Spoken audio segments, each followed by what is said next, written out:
తెలంగాణలో 10వ తరగతి పరీక్షల షెడ్యూల్ వచ్చేసింది. షెడ్యూల్ను విద్యాశాఖ అధికారులు విడుదల చేశారు. మార్చి 18 నుంచి ఏప్రిల్ 2 వరకు పరీక్షలు నిర్వహిస్తున్నట్లు board of secondary education director తెలిపారు.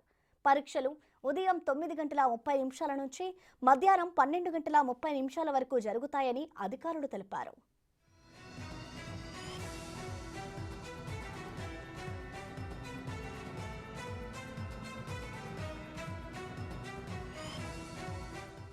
18న ఫస్ట్ లాంగ్వేజ్, 19న సెకండ్ లాంగ్వేజ్, 21న ఇంగ్లీష్, 23న మ్యాథ్స్, 26న సైన్స్ మొదటి పేపర్, 28న సైన్స్ రెండవ పేపర్, 30న సోషల్ స్టడీస్, 1న ఒకేషనల్ కోర్సు వారికి సంస్కృతం, అరబిక్ మొదటి పేపర్, 2న రెండవ పేపర్ పరీక్షలు జరగనున్నాయి.